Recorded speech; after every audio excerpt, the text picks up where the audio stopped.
Ya, balik lagi nih ke konten Q&A. Ya, seperti biasa setiap minggu. Nah, kita bakal bikin nih konten Q&A yang isinya tanya jawab seputar pertanyaan kalian, mulai dari e-commerce kayak TikTok, Shopee gitu kan, marketplace, affiliate, bisnis online dan lain sebagainya. Jadi, gak usah lama-lama lagi, yuk kita mulai bahas pertanyaan pertama. Yang pertama dari nama Naila Nurani Fauziah. Pertanyaannya, kok toko Shopee saya naik 3 kali lipat, tapi orderan malah turun? Waduh. Gini, kalau toko kamu naik 3 kali lipat, tapi orderannya malah turun, berarti kamu punya masalah di tingkat konversi. Nah, kenapa terjadi seperti ini? Nah, gue sebenarnya nggak tahu, kurang jelas ya, karena kamu nggak tulis tokonya apa, jualannya apa. Karena bisa jadi gini, traffic toko kamu naik itu gara-gara apa nih? Misalnya kamu iklanin, bisa. Atau toko kamu lagi endorse, bisa. Gitu kan. Nah, tapi kenapa turun? Kemungkinan besar curiganya gue adalah traffic yang datang itu bukan calon pelanggan. Artinya ya kamu dapat traffic, tapi traffic yang datang itu bukan mereka yang tepat, makanya orderannya malah turun. Gitu kan ya, karena nggak pas. Atau kamu coba lihat nih, jangan-jangan ada sesuatu yang bikin orang tuh malah jadi ragu buat belanja. Misalnya, contoh yang simpel ya, ada ulasan jelek yang bikin lagi rame tapi malah orang jadi nggak yakin. Gitu, kurang lebih kayak gitu. Yang kedua, dari nama Bang Caset. Kok mau tanya dong, gimana kalau dengan dropship untuk saat ini? Apa masih worth it? Buat dropship untuk saat ini ya? Jujur gue nggak tahu sih sekarang pasar dropship kayak gimana, gue blank. Karena kita di MEA sekarang kayaknya hampir jarang banget ya kayaknya yang dropship ya. Gitu. Lagi jarang banget yang dropship. Jadi gue bener-bener tidak bisa menjawab dengan tepat apakah ini masih bagus ataukah memang ini lagi jelek gitu ya. Tapi kalau misalnya kamu ngejalanin dan itu oke, ya why not gitu kan, bisa-bisa aja gitu.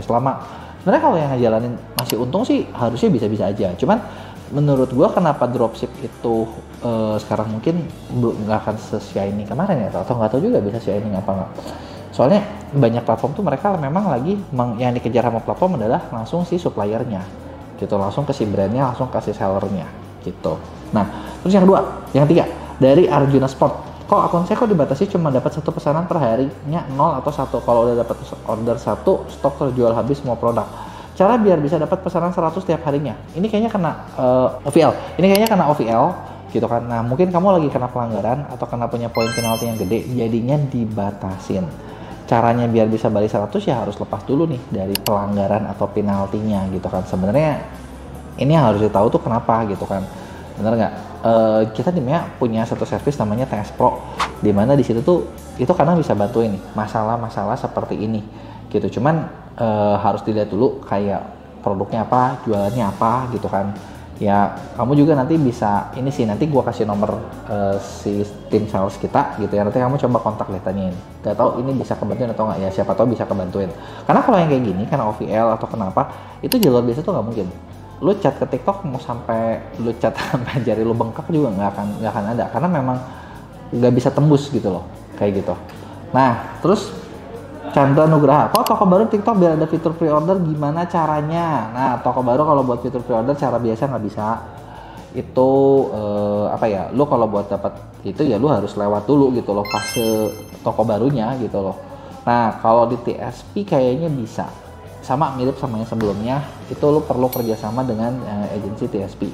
Kebenaran kita ada, jadi kalau mau coba deh lu ini juga gitu, karena mungkin bisa dibukain.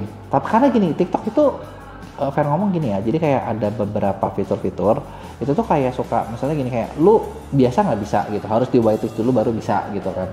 Nah, sebenarnya kenapa ada aturan seperti ini? Kalau gue lihat dari TikToknya tujuannya baik sih, buat memastikan kayak usernya itu, jadi gini, lu toko baru, lu pre-order, TikTok tuh nggak percaya gitu, kayak lu bisa nggak sih fulfill pre-order, kebayang nggak?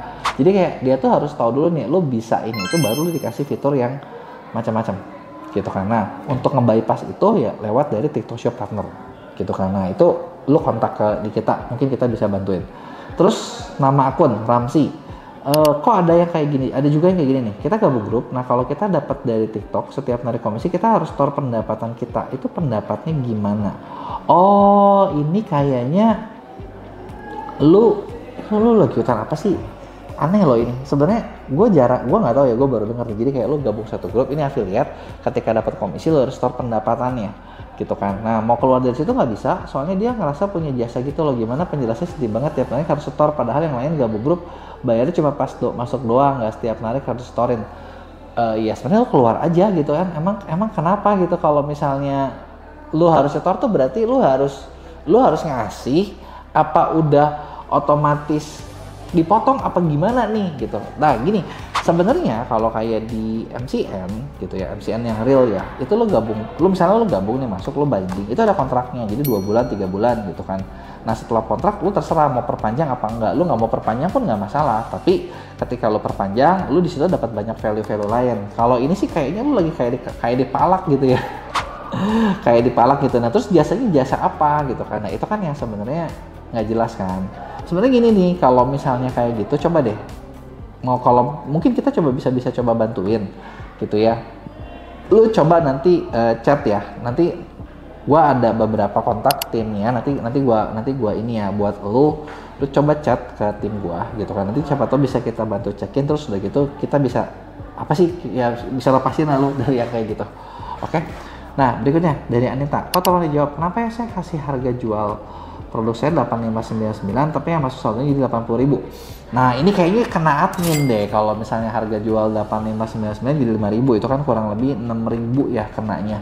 6.000 itu kurang lebih 8%-an ya, 7%-an 7% kayaknya kena admin. Nah adminnya kenapa 7% ya, sekarang gini, itu kan ada gratis ongkir ekstra, mungkin kena cashback ekstra gitu kan. Kategori tokonya juga ada ininya, lu harus cek juga sih sebenarnya secara detailnya toko lu tuh ikutannya apa aja gitu kan. Nah kalau ada yang mau misalnya, aduh gua nggak mau pakai nih, misalnya ada yang dihilangin, nah berarti kan ada fitur yang hilang. Nah itu rugi nggak ke ordernya gitu, karena sebenarnya jualan online zaman sekarang itu bukan butuh kayak lu jualan semepet mungkin gitu, tapi harganya agak tinggi nggak apa-apa, tapi profitnya tetap ada gitu ya. Kemudian dari Shanum Woodcraft, Oman tolong dijawab, menjeda iklan apakah tidak berpengaruh pada performa produk yang diiklankan? Secara ini iklan ada harian doang, beda sama dulu total modal.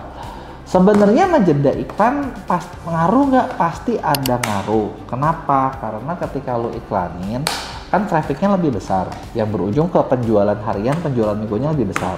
Itu juga ngaruh di posisi peringkat pencarian lu. Ketika lu jeda, lu stop, berarti kan ada waktunya turun tuh. Nah, sebenarnya kalau jedanya bentar sih mungkin nggak terlalu kerasa.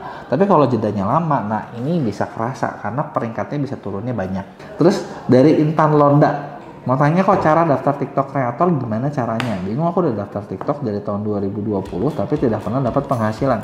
Sebenarnya gini, kalau lu tanya cara daftar TikTok kreator, ketika lu gabung aja lu udah jadi kreator. Akun personal aja udah jadi kreator gitu. Nah, kalau nggak dapat penghasilan, nah sekarang gini, lu harus tahu cara penghasilan dari kreator tuh beda-beda. Ada yang penghasilannya dari affiliate. Lu ngafiliate nggak? Kalau lu nggak ngafiliate ya wajar, lu nggak dapat. Ada lagi yang misalnya lu dari misalnya bikin series. Ada lagi yang lu tuh jualan. Ada lagi yang work with artist. Itu kan dia tuh ada fitur-fitur monetize-nya. Tapi lu nggak dibayar karena lu cuma daftar gitu loh. Atau lu bikin konten yang kayak modal AdSense YouTube itu belum ada. Tapi itu kan harus punya view-nya sekian, baru lu dapat pendapatan. Kurang lebih kayak gitu ya. Nah, pertanyaan terakhir. Dari nama akun user, kok aku udah buat voucher pengikut toko, buat voucher diskon minimal belanja. Kok belum pecah telur juga? Mohon sarannya, udah live tapi nggak ada yang nonton. Gini, lu ketika bikin voucher pengikut toko, voucher diskon, itu belum tentu pasti pecah telur, karena gini, lu bikin voucher tuh nggak jamin ke pecah telur. Yang bikin lu kejual adalah artinya ada orang yang lihat barang lu, tertarik dengan barang yang lu jual dan dia beli. Nah buat dapat itu, pertama lu harus lihat dulu trafficnya cukup apa enggak. Misalnya gini, lu punya jual barang, katakanlah lu punya barang berapa? 20. Traffic toko lu berapa? 10. Artinya kalau 10 barang lu 20, belum tentu setiap barang ada yang lihat, bener nggak? Nah, buat lo pecah telur, itu kuncinya adalah misalnya satu produk mungkin harus dilihat 100 sampai 200 orang. Nah, lo kejar itunya dulu deh. Ketika lo kejar, pasti bakal ada yang pecah telur. Gitu. Jadi, caranya itu sebenarnya kayak gitu. Nah, jadi itu dia Q&A buat minggu ini. Jadi, kalau kalian masih ada yang punya pertanyaan seputar TikTok, Shopee, Marketplace, Affiliate Marketing, bisnis online, lo bisa langsung tanya tulis di kolom komen. Nanti bakal gue bikinin video Q&A-nya buat pertanyaan kalian.